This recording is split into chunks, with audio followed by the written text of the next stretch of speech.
अस्सलाम वालेकुम students. Last lecture में हमने स्टडी किया था linear thermal expansion and linear thermal expansion. आज हम नेक्स्ट थर्मल एक्सपेंशन की जो टाइप है एरियल थर्मल एक्सपेंशन या thermal expansion due to area, वो नहीं है इस आपके टॉपिक में कोर्स में। यहाँ पे जो इंक्लूडेड है वो volume thermal expansion. Volume thermal expansion same उसकी जो डेरिवेशन है वो लीनियर थर्मल एक्सपेंशन से मिलती जुलती है। जस्ट आपने क्या करना है, जहाँ पे एल नॉट था वहाँ पे वी नॉट कर देना है, बाकी सारी उसकी मिलती जुलती है। लास्ट पे जाके आपका जो थर्मल कोफिशिएंट कांस्टेंट है वो वहाँ पे अल्फा था, यहाँ पे बीटा होगा। बाकी जो है वो मिलती जुलती है। तो हम इसको स्टार्ट करते हैं। किसी भी ऑब्जेक्ट का वॉल्यूम जो कि ओरिजिनल वॉल्यूम वी नॉट था, जब वॉल्यूम चेंज हुआ तो वॉल्यूम चेंज होकर जब उसको टेम्परेचर चेंज हुआ, टेम्परेचर हीट प्रोवाइड की तो उसका वॉल्यूम चेंज होकर वी नॉट से चेंज होकर हो गया वी। पहले उसका temperature original volume at original temperature आ रहा, फर्स्ट टेम्परेचर टी नॉट था, टी नॉट पे उसका जो वॉल्यूम था वो वी नॉट था। अब उसको हीट प्रोवाइड करने के बाद जब उसको हीट प्रोवाइड हुई, उसके अंदर एक्सपेंशन हो गई, टेम्परेचर उसका चेंज हो गया, तो वो टेम्परेचर चेंज होकर हो गया V. Now we want to calculate a change in temperature. Change in temperature del V is equal to V minus V naught, final temperature final volume minus original volume. इसी तरह temperature का change calculate करेंगे, final temperature minus initial temperature आ रहा original temperature. Final temperature क्या था इसका, T हो गया, पहले उसका टेम्परेचर टी नॉट था, T minus T not change in temperature हो गया। अब वॉल्यूम का जो चेंज है वो भी डिपेंडेंट है ओरिजिनल वॉल्यूम के ऊपर और चेंज इन टेम्परेचर के ऊपर, कि पहले ओरिजिनल वॉल्यूम कितना था उसी की रिस्पेक्ट से चेंज इन वॉल्यूम होगा। तो वॉल्यूम जितना ओरिजिनल वॉल्यूम जितना ज्यादा होगा उतना ज्यादा चेंज होगा, जितना ओरिजिनल वॉल्यूम कम होगा उतना चेंज भी कम होगा। तो ओरिजिनल वॉल्यूम और चेंज इन वॉल्यूम दोनों एक दूसरे के डायरेक्टली प्रोपोर्शनल हैं। Change in volume directly proportional to V naught into delta T. Change in temperature, जितना चेंज इन टेम्परेचर ज्यादा होगा उतना वॉल्यूम का चेंज भी ज्यादा होगा। तो दोनों एक दूसरे के डायरेक्टली प्रोपोर्शनल है। प्रोपोर्शनल का साइन वहां से खत्म किया तो del V is equal to beta V naught del T. फिर इसके बाद जो चेंज इन टेम्परेचर है उसको हमने ओपन करके लिख लिया ऊपर। हम फर्स्ट ये यहाँ पे हम उसको देख चुके हैं, ये आपको कर्सर जहाँ पे नजर आ रहा है ये वाला जो पोर्शन है, यहाँ पे हमने देखा कि डेल वी या चेंज इन टेम्परेचर किसके इक्वल होता है, वी माइनस वी नॉट। तो उसी को हमने 8.12 वाले फार्मूला के आगे वाली जो स्टेप है उसमें हमने ओपन करके लिख दिया, V minus V naught is equal to beta V naught del T.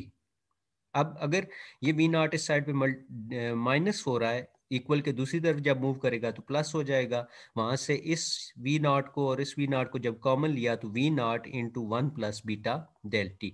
ये हमारे पास कॉमन लेने के बाद वी का फार्मूला या जो फाइनल टेम्परेचर है उसका फार्मूला हमारे पास आ गया। अगर आपने चेंज निकालना है, ये बात याद रखनी है कि अगर चेंज सिर्फ आपको कहा जाए कि चेंज निकालो तो चेंज का फार्मूला 8.12 वाला है ये। अगर आपसे कहा जाए कि वॉल्यूम फाइनल वॉल्यूम फाइंड करो तो फिर उसका फार्मूला आपके पास वी ये है। अब क्योंकि लेंथ भी एक लेंथ है आपके पास, विड्थ भी लेंथ है, हाइट भी लेंथ है, तो वॉल्यूम की जितनी साइड्स हैं वो सारी की सारी अगर चेंज आ रहा है तो सारी की सारी लेंथ है। तो इसका मतलब है कि बीटा किसके इक्वल होगा, 3 अल्फा के इक्वल होगा। ये आपको आगे नजर आ रहा है कि अगर हम सिर्फ स्टेप बाय स्टेप उसको स्टडी करें, थिकनेस को अलग से स्टडी करें तो वो लीनियर एक्सपेंशन की टाइप की है।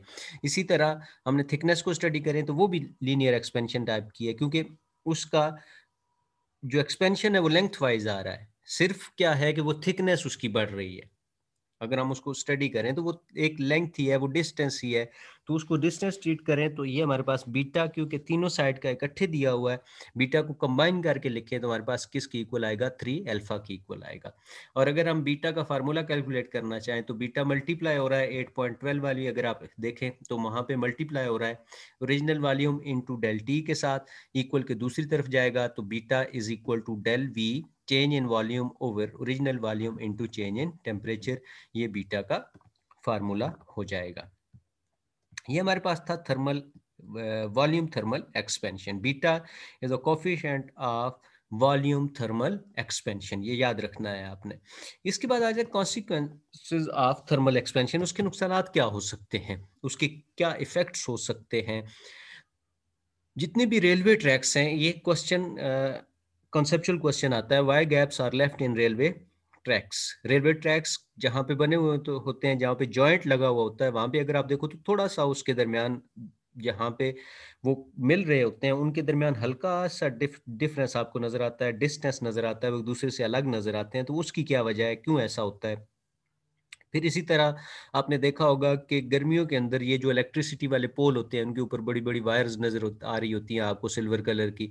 वो जो सिल्वर कलर की वायर्स हैं वो जिस मटेरियल से बनी हुई वो मेटल है। अब मेटल का जैसे ही टेम्परेचर बढ़ता है तो मेटल क्या होती है, मेटल एक्सपेंड करेगी।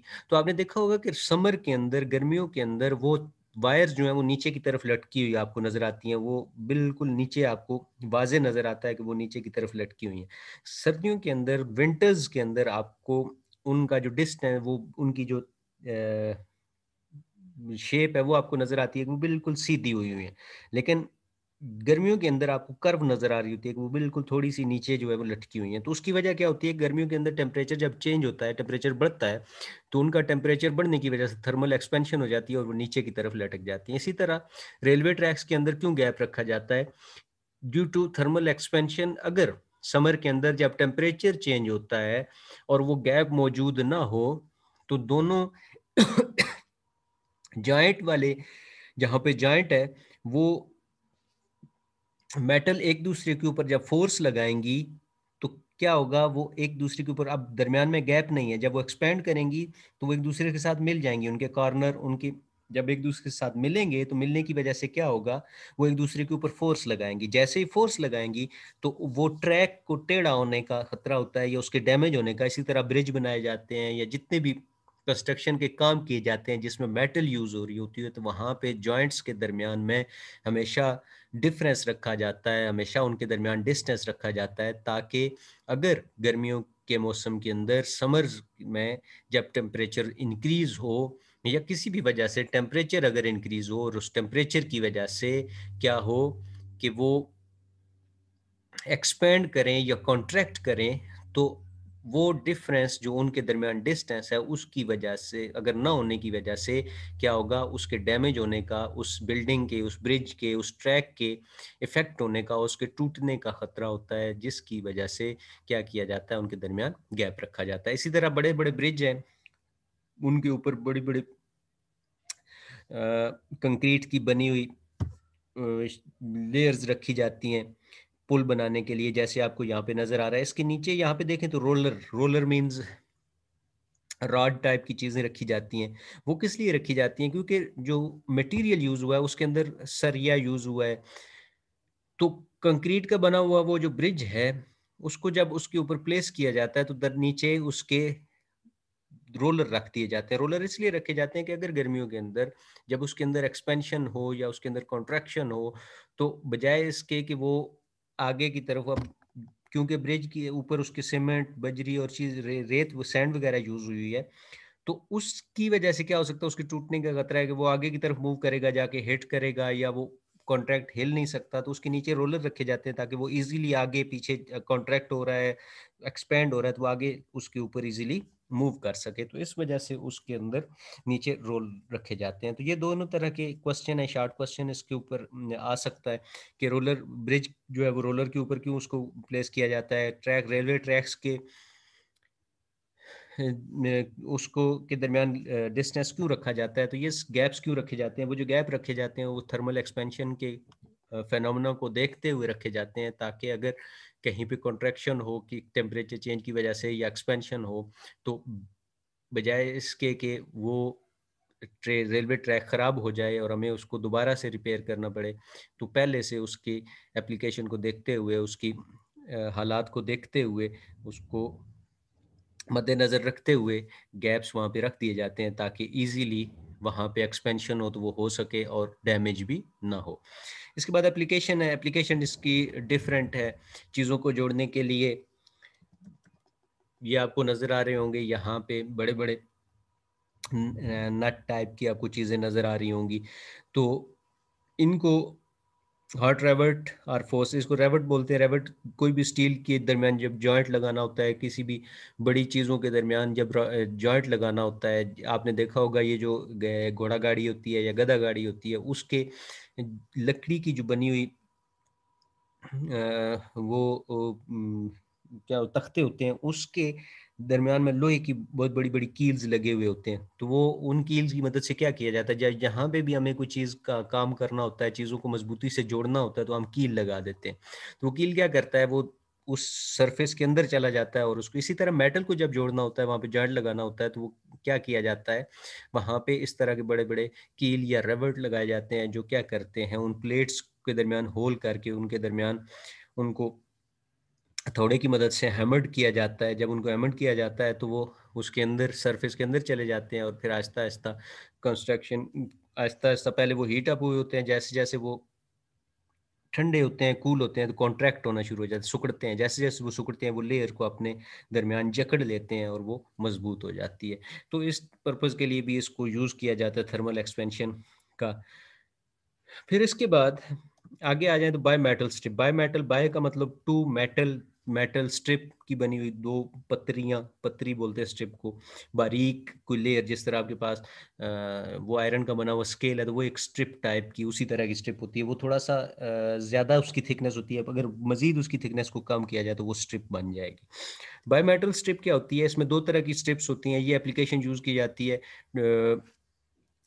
किसी भी जगह के ऊपर, किसी हीटर के अंदर, किसी बर्नर के अंदर इसको यूज़ किया जाता है ताकि टेम्परेचर को बढ़ाया जाए, थर्मोस्टेट बनाए जाएँ, स्विच बनाए जाएँ। तो इस तरह के हीटर के अंदर कॉइल, टेम्परेचर हीटर जो है वो उसके अंदर कॉइल लगाई जाती हैं, उसका टेम्परेचर चेंज करने के लिए। तो ये basically biometal strip thermal expansion के ऊपर वर्क कर रही होती है। थर्मल एक्सपेंशन इसमें किस तरह होती है? इसमें 2 तरह की स्ट्रिप, एक आयरन लगा हुआ होता है और दूसरा ब्रेस लगा हुआ होता है। आयरन कदरे कम एक्सपैंड होता है, लेकिन जो ब्रेस है वो जल्दी एक्सपैंड हो जाती है, उसकी थर्मल एक्सपेंशन ज़्यादा होती है। तो उसकी वजह से क्या होता है कि दो, ये आपको जो फिगर नज़र आ रही है, इसमें अगर आप देखें तो ये कंट्रोल नॉब है। कंट्रोल नॉब के साथ यहाँ पे आपको एक स्ट्रिप नज़र आ रही है और इसके साथ आपको ये एक येलो कलर की और एक इसके साथ बिल्कुल दूसरी आयरन की सिल्वर कलर की 2 स्ट्रिप आपको नज़र आ रही हैं।